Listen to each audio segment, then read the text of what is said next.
गर्मा गर्म मसालेदार चटपटी चाउमीन खाइए। 20 रुपए प्लेट, 20 रुपए प्लेट। वैसे मेरी इतनी अच्छी दुकान को देखकर तो लोग चाउमीन खाने के लिए आ ही जाएंगे। अरे वाह, कितनी अच्छी खुशबू आ रही है और दिखने में भी कितनी अच्छी लग रही है। अब तो मुझे चाउमीन खानी पड़ेगी। सुनिए आंटी, मुझे जरा एक प्लेट चाउमीन दे दीजिए। दे दी हूँ। चटनी डालो? जी डाल दीजिए। वैसे मैंने आपको पहले कभी नहीं देखा और आप घूंघट में चाउमीन क्यों बना रही हैं? आपको सही से दिख भी रहा है? बिल्कुल, दरअसल मैं काफी समय से घूंघट में ही चाउमीन बना रही हूँ, तो मुझे आता है। लो खाकर देखो। अरे वाह, टेस्टी तो है। एक प्लेट पैक कर देना। हाँ हाँ, खाओ खाओ। सुनिए, मुझे भी एक प्लेट चाउमीन दे दीजिए। घूंघट वाली जामुनी उसे भी चाउमीन दे देती है। चाउमीन खाकर वो अपने अपने घर की तरफ जाते हैं। इतने में मर जाते हैं। अरे वाह, ये दोनों तो थोड़ी दूर पर जाकर ही मर गए हैं। अब इनको इनके ठिकाने पर ले जाती हूँ। घूंघट वाली औरत लड़की को कंधे पर उठाकर और लड़के का हाथ पकड़कर घसीटते हुए जंगल की तरफ ले जाती है। फिर वापस आकर फिर से कढ़ाई रखकर चाउमीन बनाने लगती है। क्या है, वैसे ही बाकी लोगों के साथ करूंगी। चाउमीन बनाने की प्रक्रिया शुरू करती हूँ। पहले इसमें अच्छी अच्छी सब्जी डालूंगी, फिर मसाले और ये गई चाउमीन। और अब मेरा जहर। अभी इसे अच्छे से मिक्स कर दो। जब तक ये लोग मेरी जहर वाली चाउमीन नहीं खाएंगे तो मरेंगे कैसे? नमक शमक डाल देते हैं। जामुनी चाउमीन बनाते हुए बड़ी बहकी बहकी बातें कर रही थी। इतने में एक तेज आंधी आती है जिससे उसका घूंघट उड़ जाता है और उसका असली चेहरा बेहद डरावना था। वो कोई औरत नहीं, एक भयानक चुड़ैल थी। ये क्या हो गया? कहीं किसी ने मेरा असली रूप देख तो नहीं लिया? जल्दी से घूंघट डाल लेती हूँ। चुड़ैल जल्दी से घूंघट से अपना चेहरा ढक लेती है और चाउमीन बनाने लगती है। चलो, मेरी जहरीली चाउमीन तो तैयार हो गई है। अब जल्दी से लोग आए और इसे खाएं। आसपास के लोग फिर से उसकी चाउमीन की खुशबू से आकर्षित होकर उससे चाउमीन लेकर खाने लगते हैं।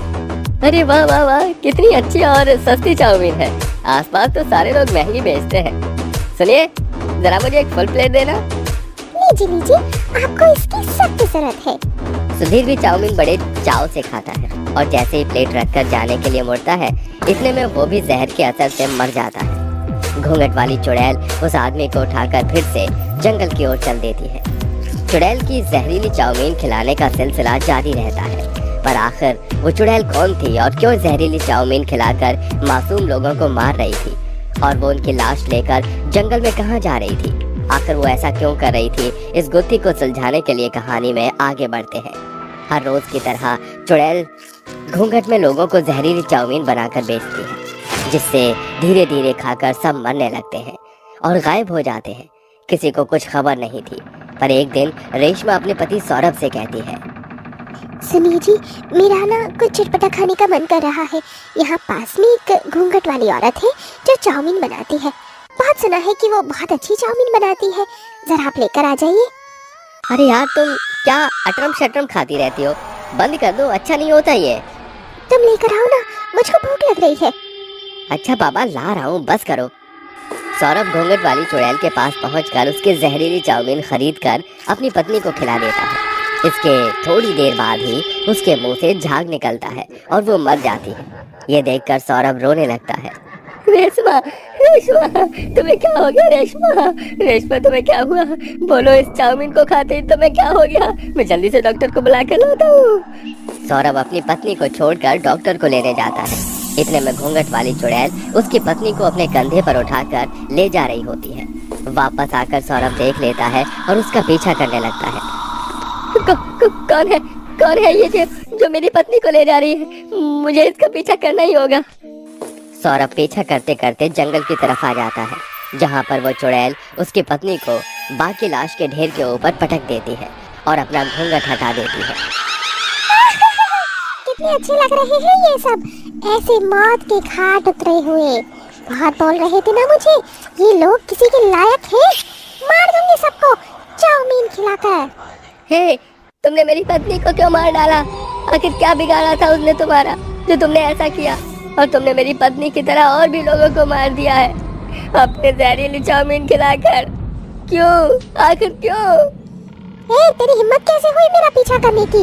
अब तू यहाँ आ गया है तो तुझे भी मौत के ढेर पर आना ही होगा। मेरी पत्नी को ठीक करो, मैं नहीं जानता क्यों किया तुमने ऐसा, मुझे बताओ। सुनना चाहता है तो सुन, वैसे भी किसी को मेरी तकलीफ नहीं पता, कम से कम तू ही मेरी तकलीफ सुन ले। मेरा भी एक हंसता खेलता परिवार था। 4 महीने पहले की बात है, मेरा छोटा सा बेटा विक्रम भी था। मेरे सास ससुर मेरे पति हम सबको उन दिनों में चाउमीन खाना बहुत पसंद था। शुरू में खाते थे, लेकिन फिर आदत इतनी बिगड़ गई कि हम रोज चाउमीन खाया करते थे। बहुत भूख लगी है बहू, आज क्या बना रही हो? माँ जी, मैं तो जब बाजार जाती हूँ समझ नहीं आता क्या बनाऊँ। मेरा कुछ बनाने का मन नहीं है और सब्जी खाने का भी नहीं है। अरे बहू, कल मैं चाउमीन के 4-5 पैकेट खरीद के लाई थी, वही बना दे। वैसे भी हम सबको कितनी पसंद है। और तू बार बार घूंघट क्यों करती है? हटा दे घूंघट। करने दीजिए माँ जी, ये तो संस्कार है। पर माँ, हम तो वैसे भी इतने दिन से रोज दोनों टाइम चाउमीन बना कर खा रहे हैं, मैदा नुकसान कर जाएगी। अरे पापा, वही बनवा लो ना, मुझे भी बहुत पसंद है। माँ, बना दो चाउमीन और उसमें पनीर, प्याज और मस्त वाला मसाला डालकर। आप बहुत अच्छी चाउमीन बनाती हो।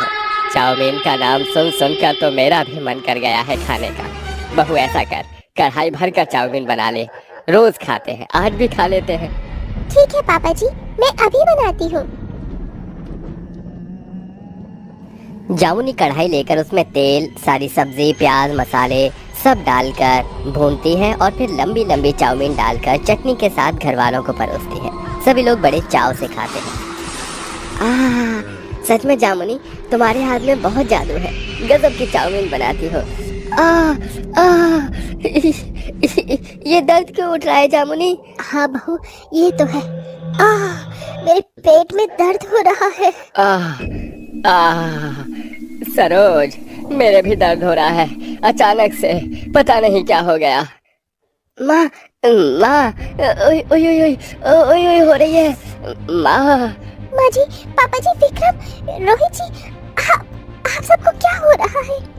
अचानक से जामुनी के घर वालों के पेट में बहुत तेज का दर्द होता है और चंद मिनटों में वो सब मर जाते हैं। डॉक्टर आकर बताता है कि चाउमीन खाने से उनकी मौत हो गई है। यह बात जामुनी को कुछ हजम नहीं होती और सबका अंतिम संस्कार करने के बाद जब वो घर लौटती है तो आसपास के गांव वाले लोग उसे ताने भरी बात कहते हैं। अरे देखो देखो, कैसी कलमोही करमचली निकली है, जो अपने परिवार, अपने बच्चे, पति सबको खा गई, किसी को नहीं छोड़ा, बस खुद बची है। जरूर कोई जहर देकर मार दिया होगा। अरे नहीं, मेरे सुनने में आया था कि इसके घर वाले सुबह शाम चाउमीन पर चाउमीन ही खाया करते थे और चाउमीन इतनी खाई कि पेट में मैदा जमा हो गई, किसी को बर्दाश्त नहीं हुआ और मर गए। जरूर ये खाना नहीं बनाकर खिलाती होगी, आलस आता होगा, तभी तो सब मर गए। और ये है। बिल्कुल बिल्कुल सही कह रहे हो आप लोग, ये ही है ऐसी, ये खुद चाउमीन खिलाती थी। मारो इसे, मारो, इसने अपने घर वालों को मार डाला। आप सब कैसे इल्जाम लगा रही है? ऐसा कुछ भी नहीं है, मैं अपने घर वालों को क्यों मारूंगी? मारो मारो, पत्थर उठाकर मारो। गांव के सभी लोग उसे गलत समझते हैं और इतने पत्थर मारते हैं कि वो वहीं अपना दम तोड़ देती है और चुड़ैल बनकर घूंघट में चाउमीन बनाकर खिलाती है। अब समझ आया तुझे कि मेरे पर क्या बीती, इसलिए मैंने इन्हीं लोगों को जहरीली चाउमीन खिलाकर मार डाला। ये इसी के लायक है और अब तो भी मरेगा। लेकिन चिंता मत कर, तुझे मेरी जहरीली चाउमीन नहीं मिलेगी। नहीं नहीं, मेरे साथ ऐसा मत करो, मुझे नहीं मरना, मुझे कुछ मत करो। इतना परेशान नहीं होते, मैं तुझे तेरी बीवी के पास ही भेज रही हूँ।